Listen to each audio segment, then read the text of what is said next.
Today is the 6th day of this February 1985 7-day retreat.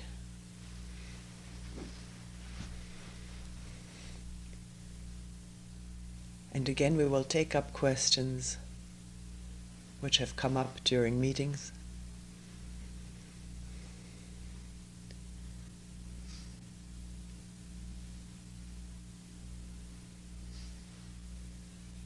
If we run out of them, there's in the background Wangpo.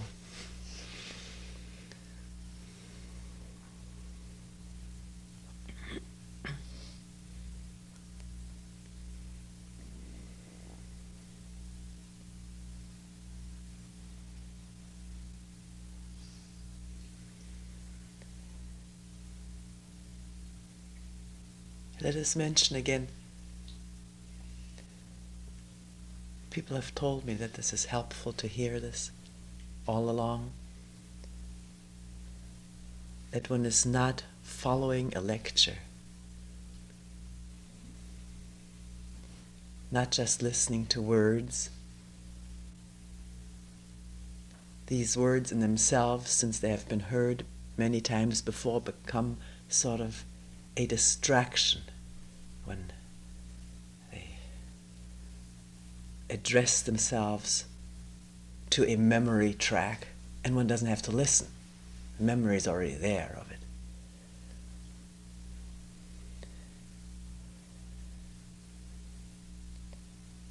These talks aren't given just to say words, but for all of us to look within, which is work. It's not exactly relaxation.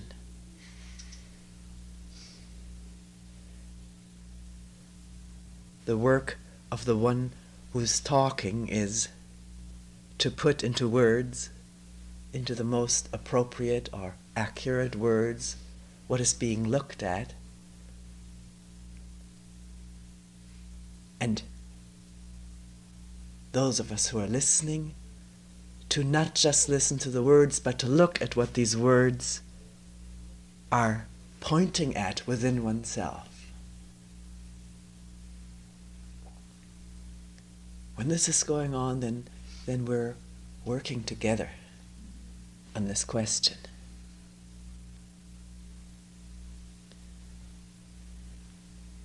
Anytime a question comes up in one human mind, it very likely means it's come up or is there in other human minds.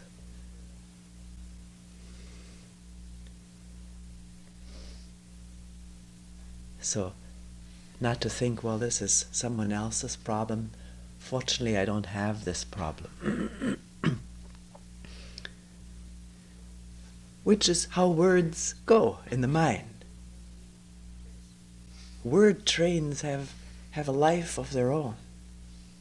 One must be aware of that.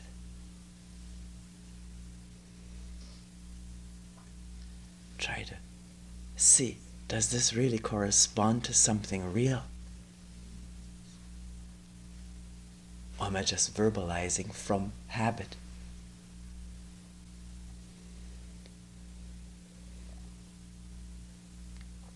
Question someone brought up is this: I have some feeling for what is a thought and what is a clear perception. That seems very clear at times. And yet, isn't it all one mind? Is there really, can you really say that there's a difference between thought and perception? Because ultimately it all must be one mind. This may not be the verbatim reproduction of that person's question, but it was, at least that's what we're discussing now, leaving alone what the person precisely said. I've seen for myself that what a thought is and what is a direct, immediate perception. And yet, on thoughts and perceptions ultimately one mind. What's the difference between them?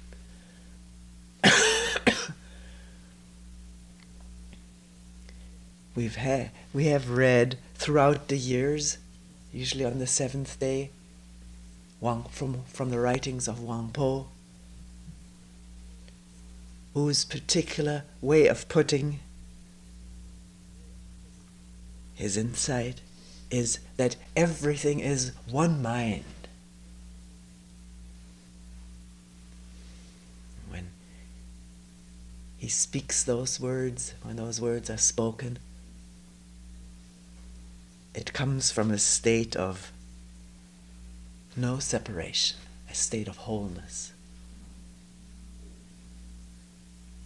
And the expression for it, in case of this particular teacher, was one mind. Everything is one mind, which is quite an inspiring concept. If one hears it, because all of us so sorely lack unity and harmony in our lives, and to hear that everything ultimately is one mind can be a very consoling concept, or an inspirational concept.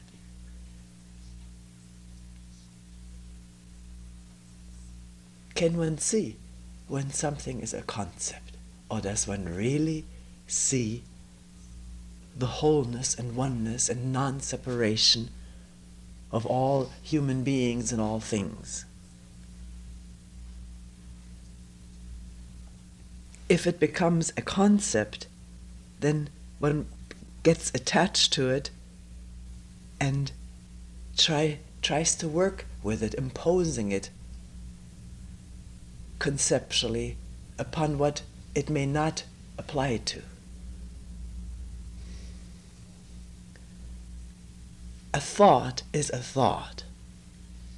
Anybody who can really witness a thought coming up in the mind, the thought of, I must do this, or I am this, I must become that. We'll go through it more precisely in a little while. That thought is different from just listening and perceiving a sound or a thought.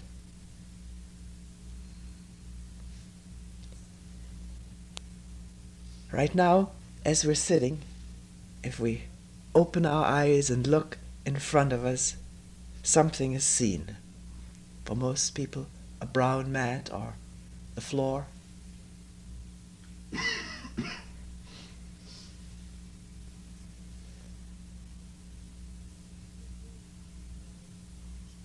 The word brown mat is not this thing. It's a word, it's a thought. This here is not a word and it is not a thought. Do you see that?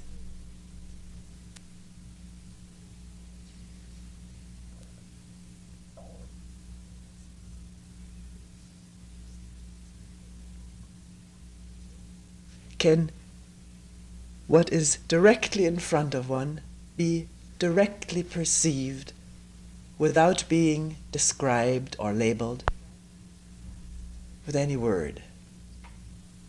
Not that it is right or wrong or bad or good. To give it a name has nothing to do with such evaluation. But does one see clearly that what is here is not the word mat or brown? That those are words or thoughts.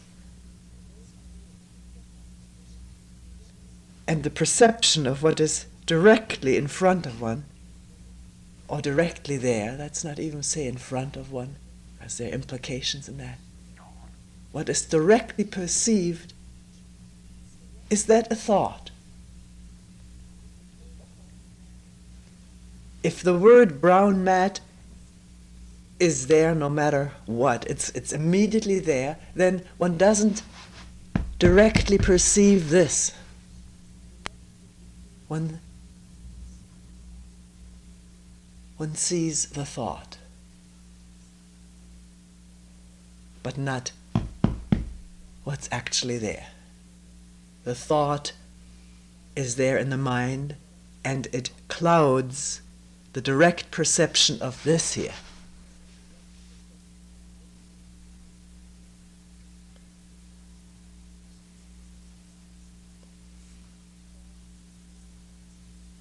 A thought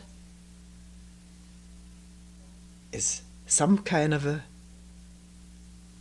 movement, has been analyzed now and by neurologists, whoever is occupying themselves with what a thought it is a measurable process. It's nothing ephemeral. Makes a certain graph, has some energy impulse to it. In the brain. And as we've spoken of many times, not only is it an impulse that remains in the brain, but it is associated and connected with the whole organism, eliciting feelings, emotions, tensions, muscular tensions, etc.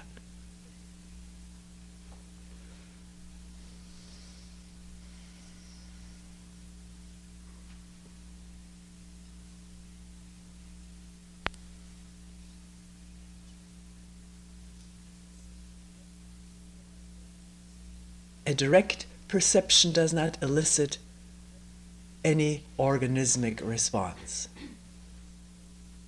I like it, I don't like it, which is connected with most thoughts that are thought. It's just a direct perception is a perception of what is, not of what should be. It doesn't come from memory. A thought comes from memory, from what one has learned about words, descriptions. Direct perception does not come from memory.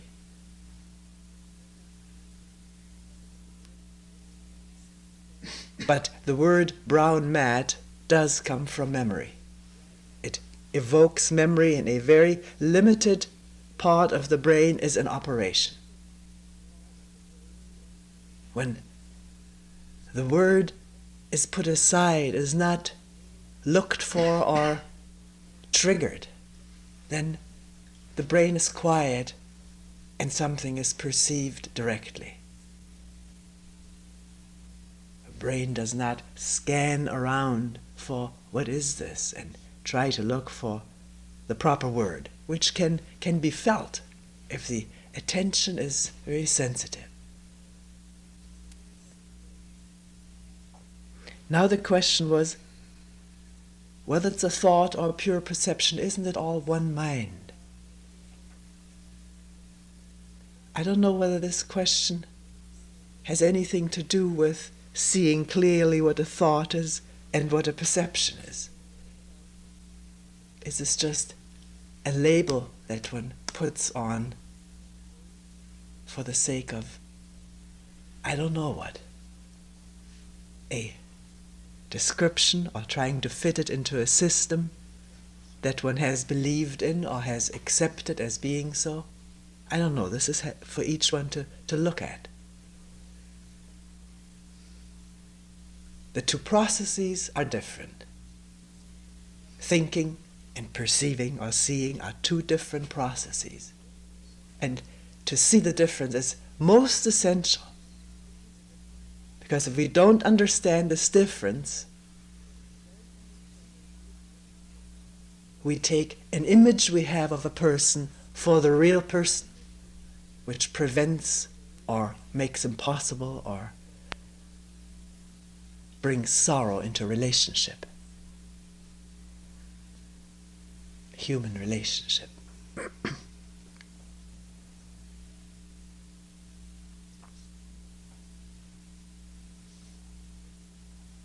Because one can say this, to perceive that there was a thought, and that's already past, the thought's already past.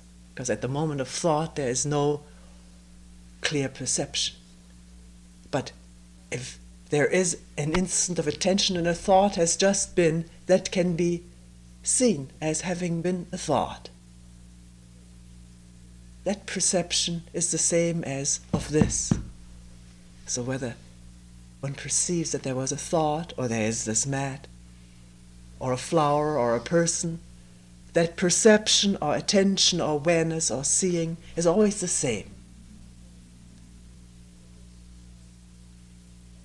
It has no characteristics of its own, no size, limitation, or time. It is free of time. It isn't big or small. That's what Wang Po calls one mind.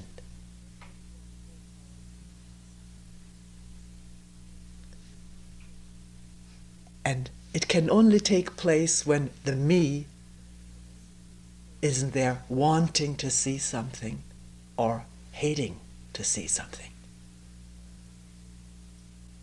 fearing, escaping all these mechanisms of me which prevent pure, direct, immediate, wholesome perception.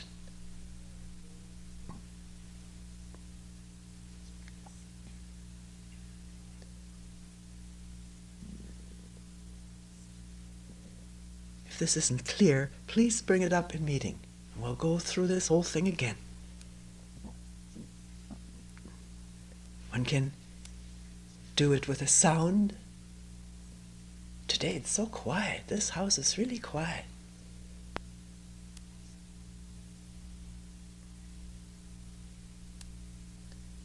At Ananda, it was never difficult to listen to a truck roaring by.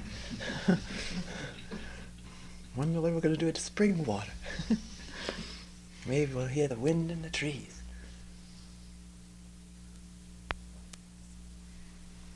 But in listening, a rustling of a robe or a rustling of the knees of a mat, listen.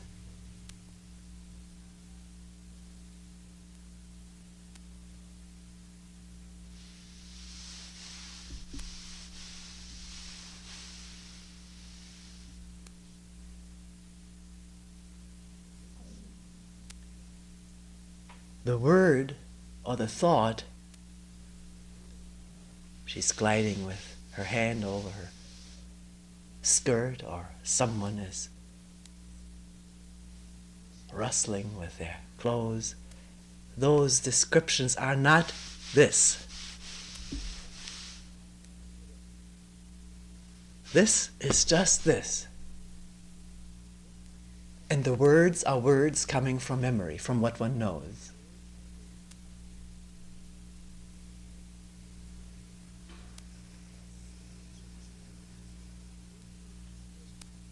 And usually bring an immediate reaction in their wake. I don't like that noise, or it's a nice noise. I like to hear more of it. Brings a reaction, pro or con, which is the habitual activity of me. Where it's just listening to a sound and not knowing, not labeling it. No memory invoked, no brain scanning for trying to explain it, but the brain quiet. And there's no reaction for or against. It just doesn't come up.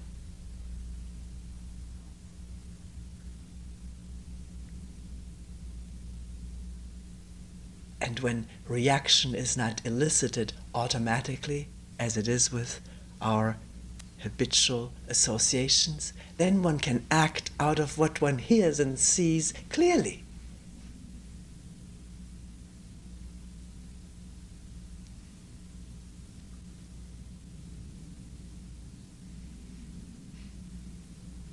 And that action is not self-centered, and therefore partial and distorted or clouded, unclear.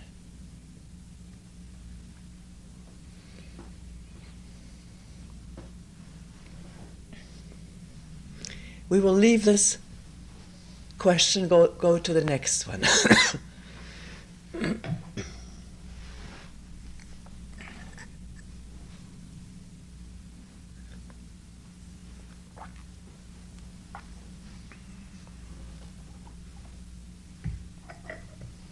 Somebody said in a meeting, it seems as though you say that wanting is something negative. I have the feeling that you think wanting is something negative, and yet there is this wanting of a good relationship.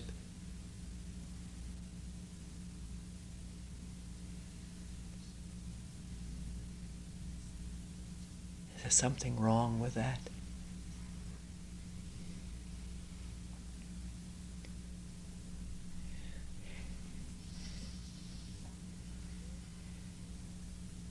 I wonder where this arises in the mind, in the listening mind, that what is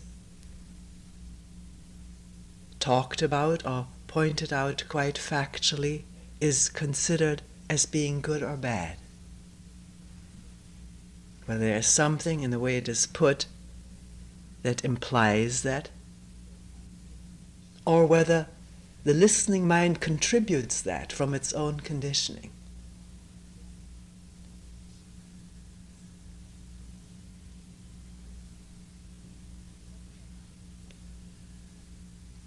Sometimes when something is put in the form of a question, for instance, can the mind be free of wanting?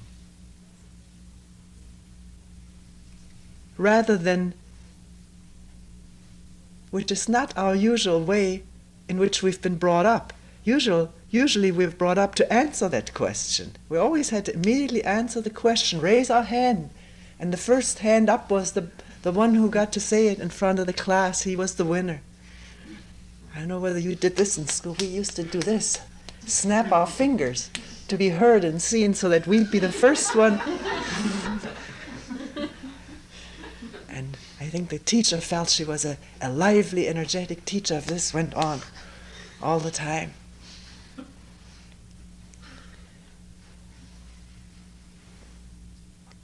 We weren't allowed to just call out.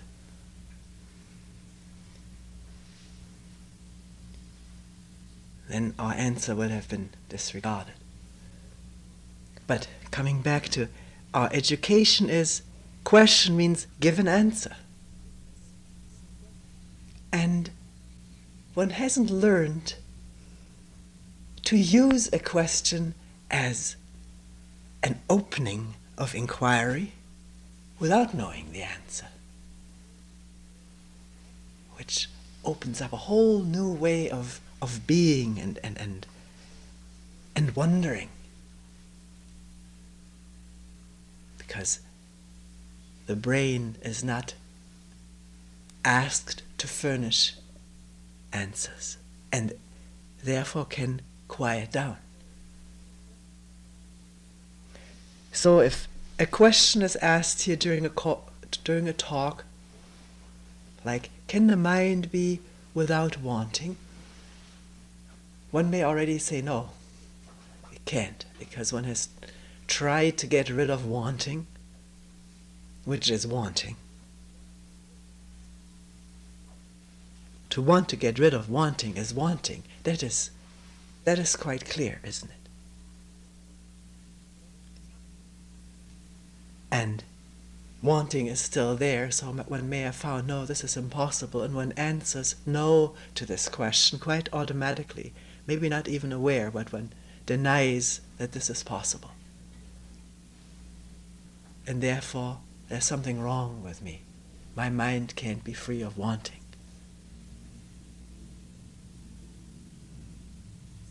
Or there may be other reasons why one may think that wanting is bad. We need to assign to almost anything a value. Having learned to do that,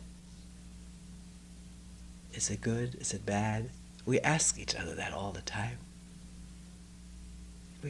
This is one of the ways of the way the brain operates in thinking, to evaluate immediately. So to come back to this question, no, there's never been any assertion that wanting is either good or bad. But challenging the mind to find out what wanting is, to look into it, to become intimate with it. This wanting, which is there almost all of the time in a human being. The particular objects of wanting change all the time. One wants food, or sex, or possessions, or fame, or family, children, husband, or a different wife. Or if all of this one has found fails to still the wanting, then one wants peace, spiritual insight, or experiences, states of tranquility, whatever. But it's still, all of it is still wanting. Can that be seen directly, just as this is perceived immediately? Can the whole process of wanting come into awareness? I think it's only possible if it is dissociated from its goal, its object, what one wants.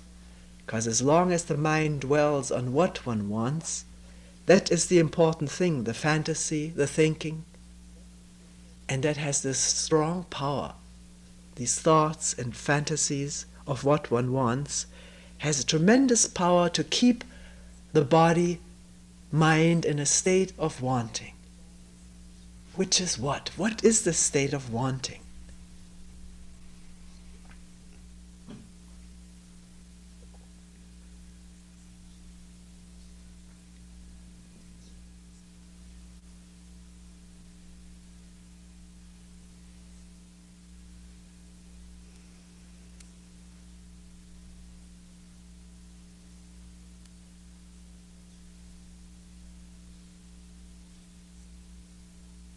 Isn't it a state of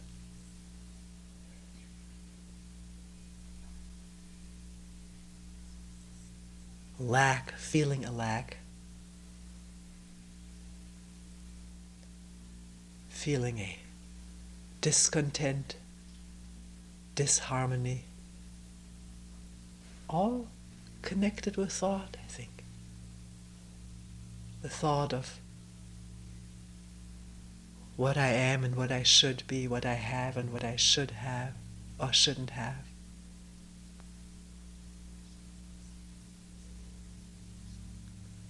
There is image and thought in this state of wanting, of lacking. And it has a dynamism to it. It has a restlessness, a moving toward and also a moving away from what actually is there. Wanting is always wanting to be away from what is actually there, what one actually has, is, to something imagined.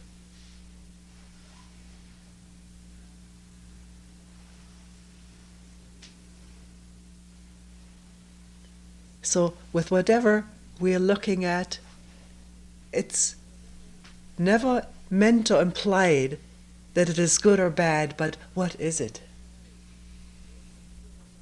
And not just give verbal explanations for it, but touch it, feel it, see it for oneself in operation as it happens from moment to moment.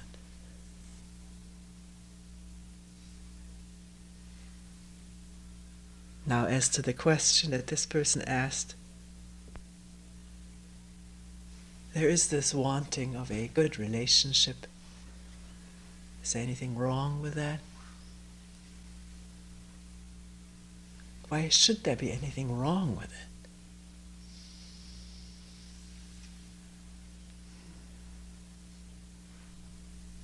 But if one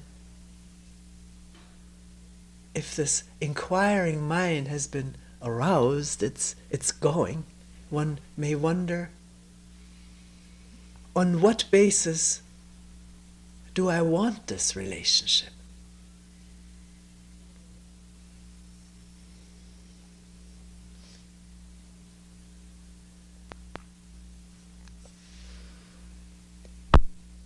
One may walk alone through an open field and see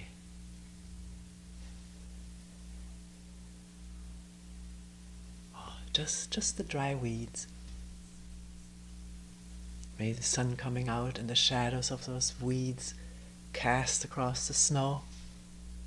It's just a beautiful sight, and one may want to share this with someone.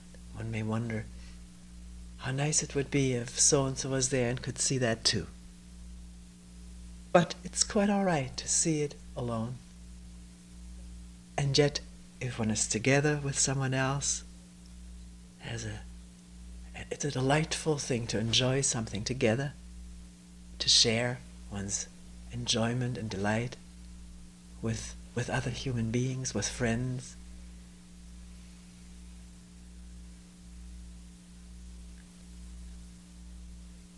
But if it gets to be so that alone one cannot enjoy anything, one has to have someone there to enjoy it with, then a dependency has developed, an attachment,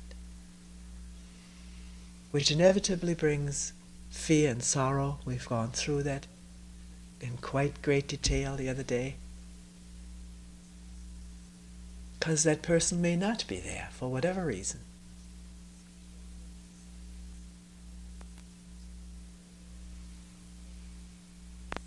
And why is it that one cannot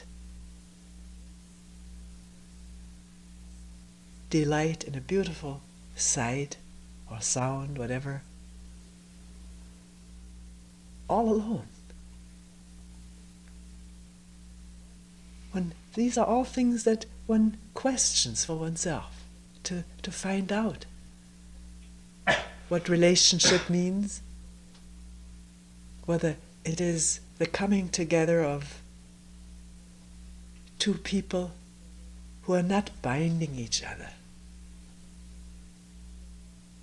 As soon as two people bind each other, there's already the seed of trouble, because no one wants to be bound.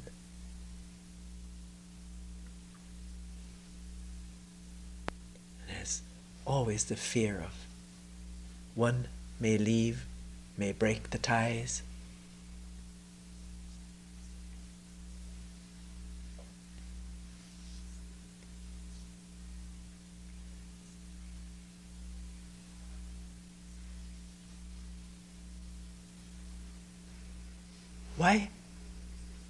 Why do we feel that we have to bind each other and make commitments to each other in order to assure that we are related, well related to each other?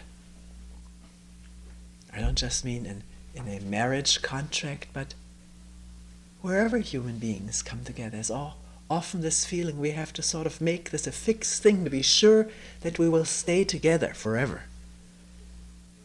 Because one begins to depend on this relationship.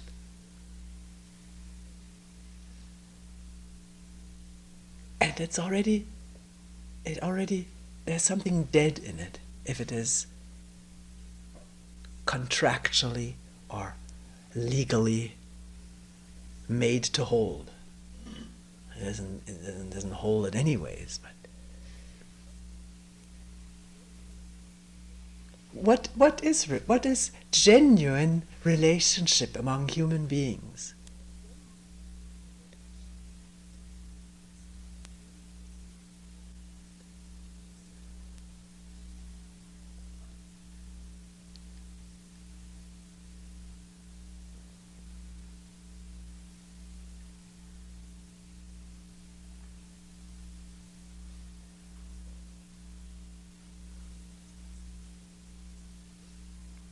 There are so many different ways in which we're related. if one has children, husband, wife, and children, there's a real usefulness in two people taking care of the family rather than one.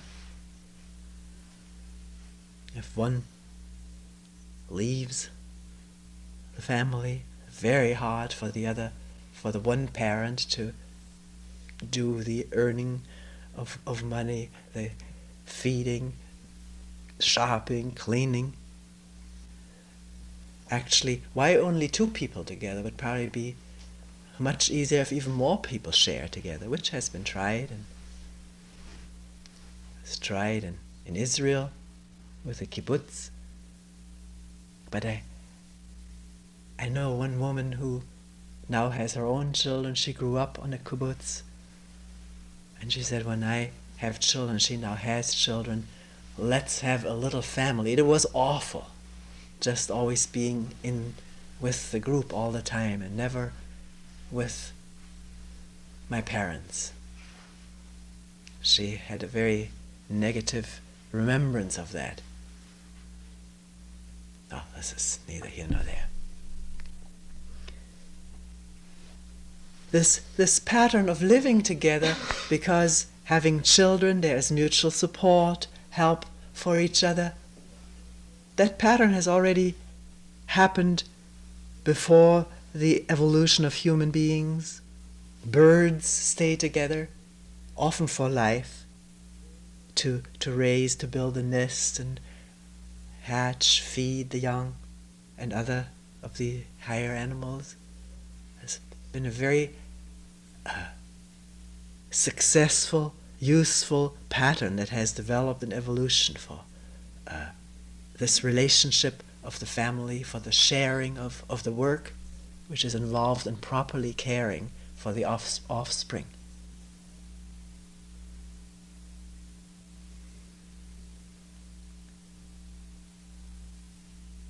But this person who said, I want a good relationship, was a person who is married and the feeling that something is lacking in this relationship. I think we can all see that when we look at our relationships, that there's something lacking, that something is not complete. I don't mean perfect, I don't like that word, but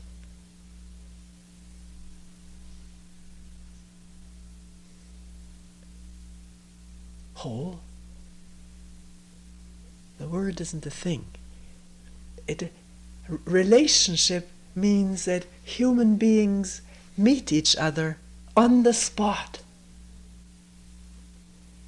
free from all the past remembrances, with a freshness of energy which is not there when the energy is tied in the mental bookkeeping and in the images that come from that.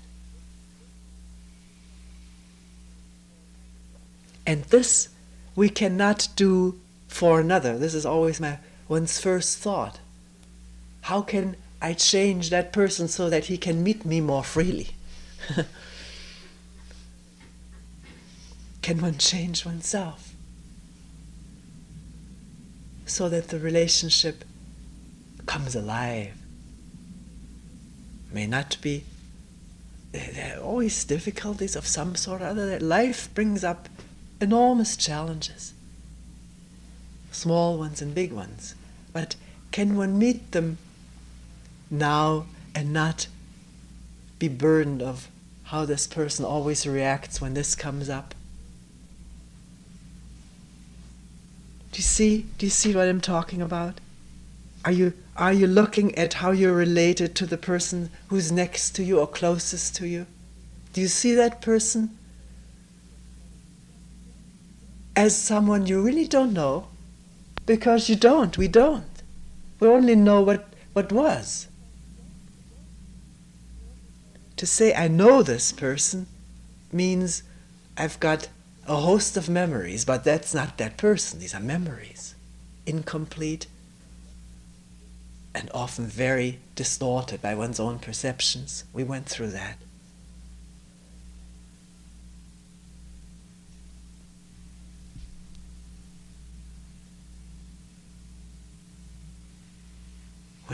When one says, I want a good relationship, isn't it often that one has the image of the ideal partner in mind, coming from ideas one gathered maybe from stories, movies, or from some early attachment in one's childhood to someone one may not have ever known really, crushes as we call it. And that person one wants to meet, and that person is unmeetable. One may meet a person who seems to be like that, but one wants an image, and one meets a person who has all the same demands and frustrations and desires and whatever as oneself, and wants of oneself what one wants of that person. And then the disappointment begins.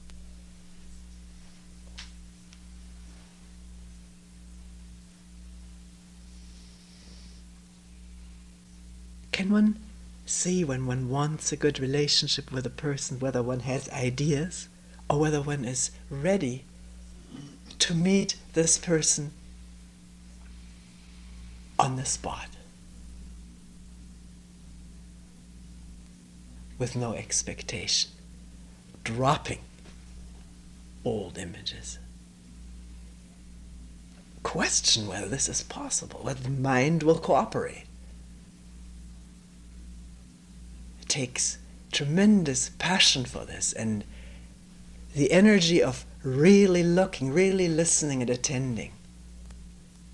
And it is that energy, that passion and attention, which disconnects the memory. It does. It does so on its own. One doesn't have to do it or want that to happen. It happens. It is for each one of us to do.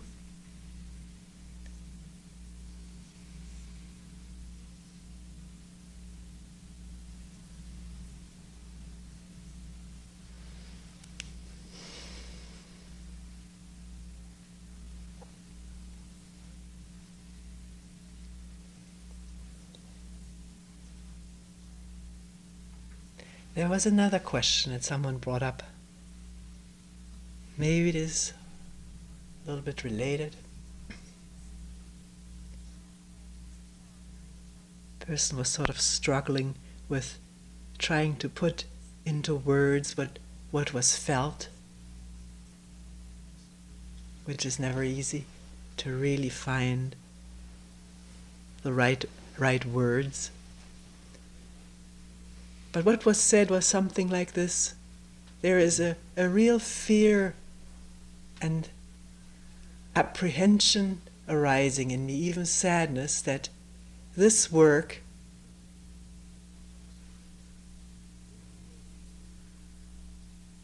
may lead to the loss of humanness. That wasn't the first thing that came out. What was first said was, I see in looking into myself that thoughts and emotions are so, as it seems, inextricably interlinked, that if there were no thoughts, as is often talked about, a mind that is not caught up in thoughts, then out would go all human emotions, because they are linked to the thoughts. It seems as such close connection. If one goes, the other would go too, and then what would be left in a human being? Wouldn't it be the end of what we cherish as humanness? Really glad this question came up, because this may be in many people's minds sometimes the way the talks go, it may appear as though clear seeing is sort of the optimum in life. Clarity, and something seems to be lacking in that, something seems to be missing.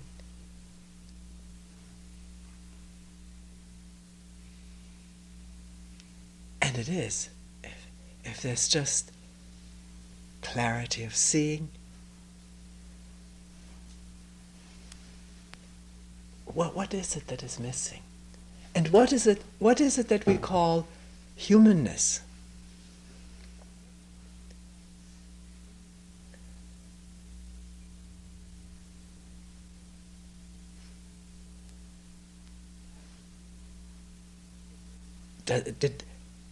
Does it mean that we should really keep a little bit of envy, keep a little bit of greed, keep a little bit of jealousy, because it's all so human?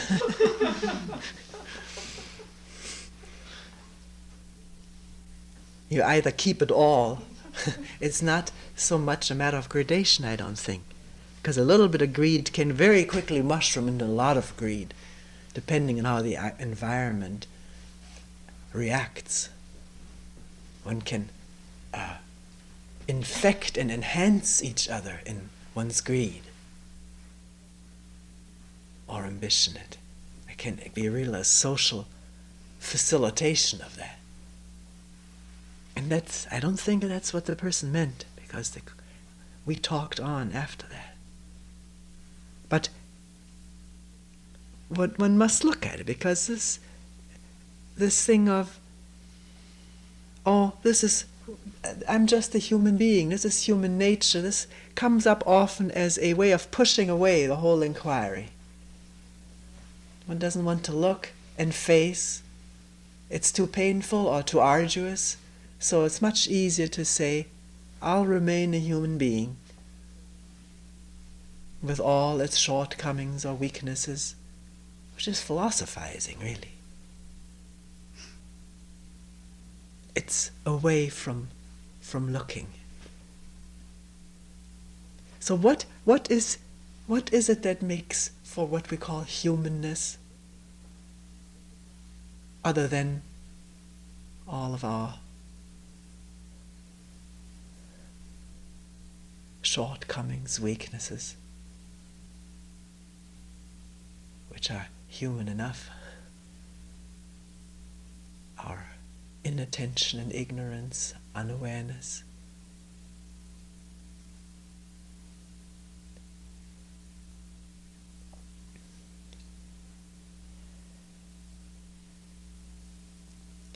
There is something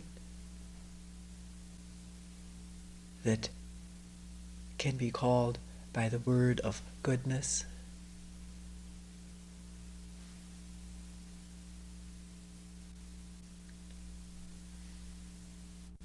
Love.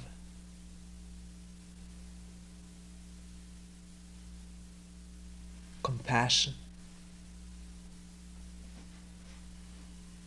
But none of these are connected and intertwined with thought. Maybe this is what one has to look at.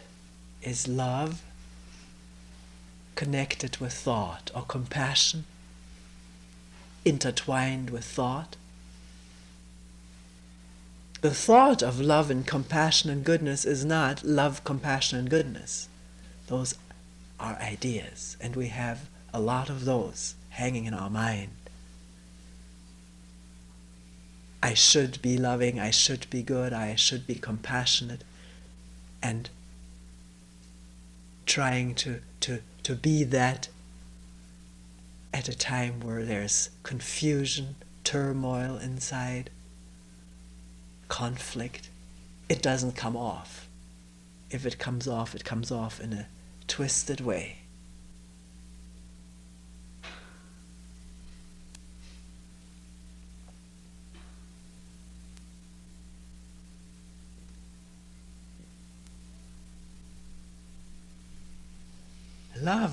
Love, compassion, and compassion is something that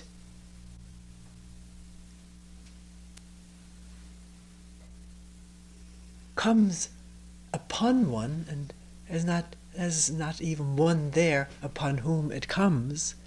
It comes when there is no thought of love and compassion. It is not connected with thought. It is not connected with memory.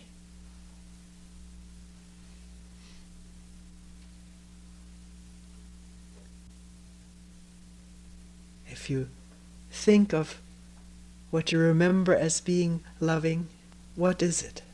Each one can look for oneself. What is the love that one remembers?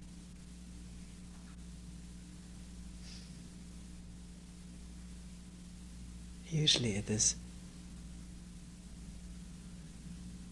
receiving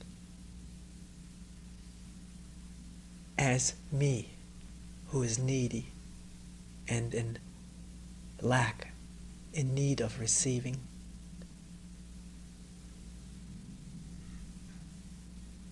Or giving with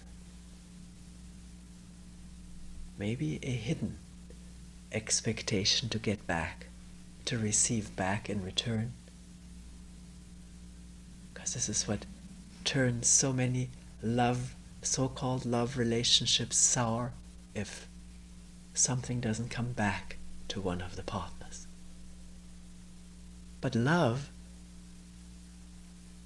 in the sense we're using it here, which is not connected with thought, doesn't have that characteristic of wanting something in return, because there's no one lacking. There's no one in need. Love springs up when there is no need. It just opens up. It's there.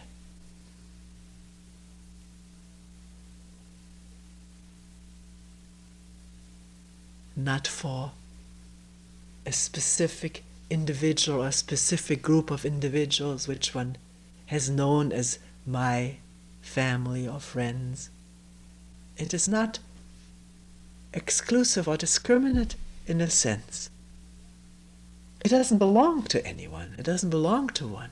Belonging is self. It's mine. It's my love. Or my compassion.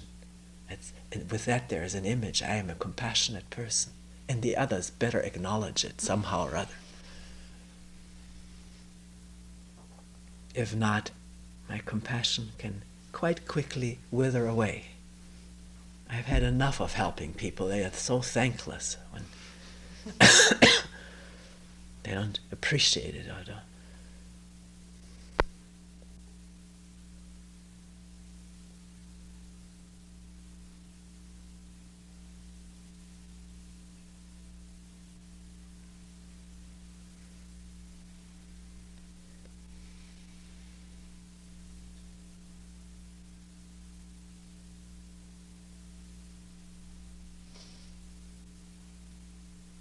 And it may be precisely in this work that we're all doing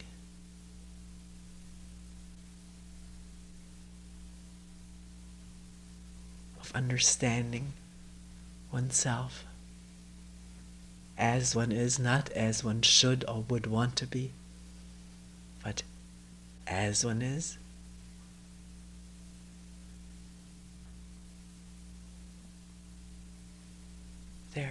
There can be a change of what is. It happens without any intention or exertion of willpower or use of examples. It happens in this seeing, in this attention, which doesn't attend for results, but attends to what is there. And what is there may change. And this love and compassion come up one knows not from where. unconnected with thinking.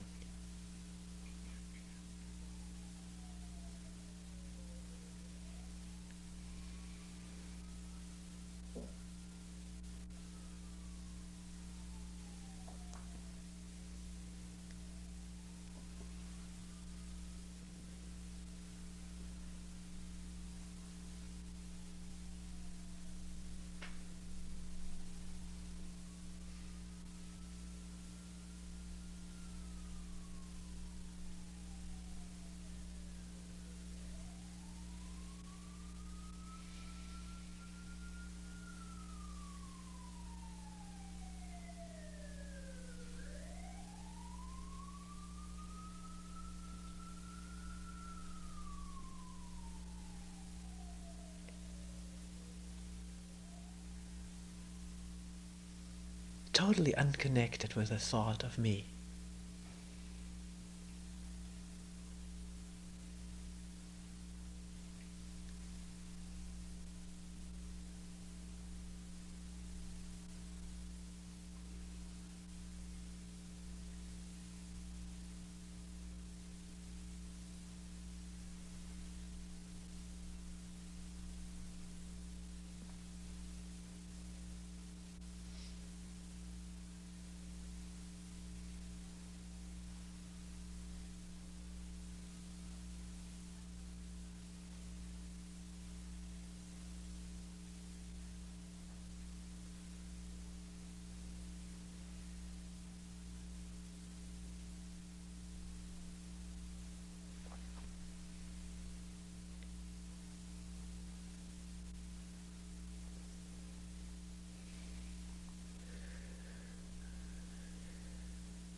We will end here for today.